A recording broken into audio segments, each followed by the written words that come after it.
This week I've come to Canary Wharf, one of London's great banking hubs. The rewards for working here are enormous. But Christianity has some pretty stern things to say about riches. So how do bankers with a Christian faith reconcile it? I think there's nothing wrong with making lots of money.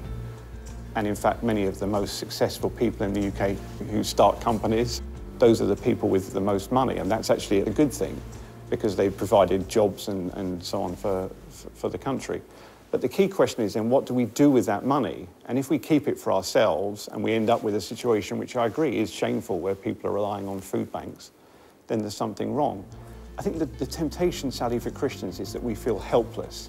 We feel, well, that's the capitalist system we're in. But as individuals, we can make a difference. Now, how did you end up a banker? Because that's not your family inheritance, is it? No. My father was a free church minister. His idea of a summer holiday was to take his young family Bible smuggling in Russia and Eastern Europe. So every summer he used to pack up his Austin 1800 with his children and visit Christians and give them books. And I didn't realise that's not how most people spend their summer holidays. But why did you go on to be a banker?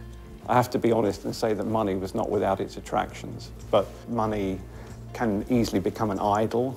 And I think as a Christian, the sort of central place in our life must be God. Has there been any change since the crash? From the outside, it seems to us as if life has gone on much the way it always has. I think in 2008, lots and lots of people, probably including me, were climbing the greasy pole, and then suddenly the pole disappeared. And people realised that basing your life on money was a really fundamental mistake and an illusion. One of the hardest things, to be honest, is admitting you're wrong. And that also probably applies to the city as a whole. We've also got to seek forgiveness because what we did to society wasn't good, and we've got to learn from our mistakes and make sure it doesn't happen again.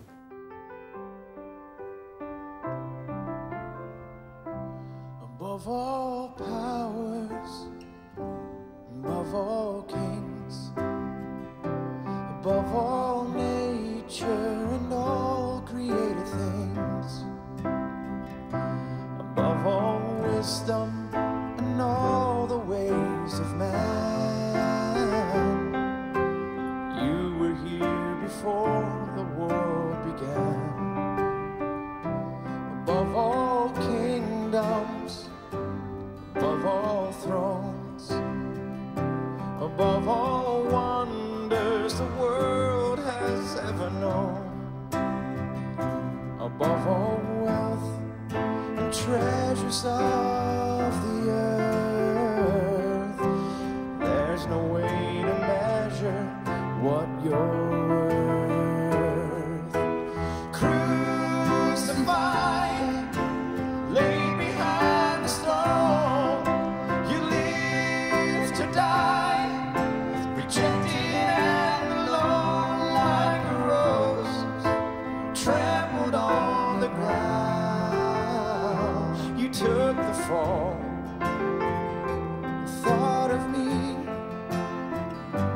above all.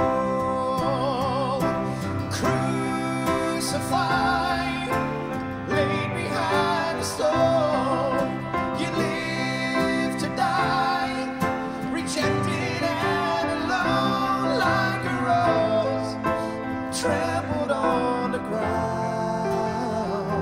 You took the fall, thought of me above all, like a rose, trampled on the ground. You took the fall, thought of me above all.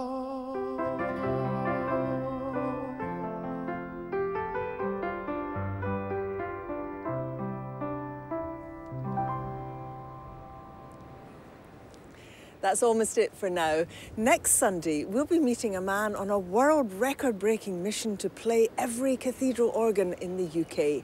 And there'll be music from the award-winning singer, Eddie Reader. But for now, time for our final song. Listen together. My hope is built. My hope is built on nothing than Jesus' blood and righteousness.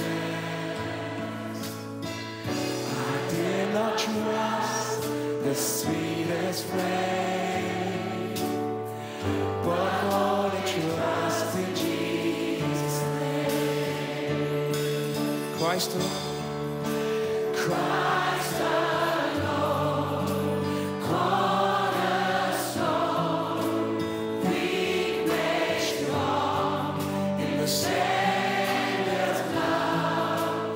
Through the storm, He is Lord, Lord of all.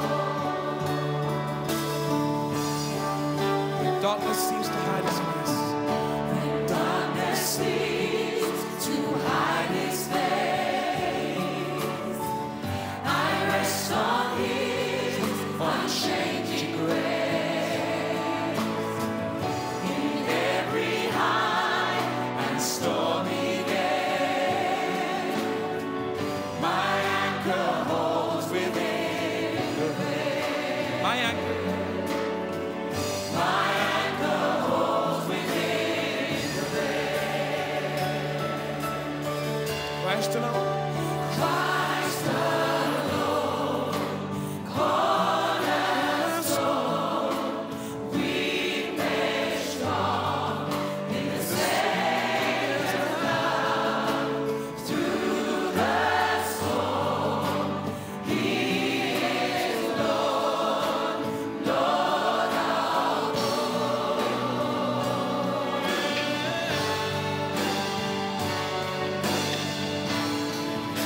Together when He shall come with trumpets sound.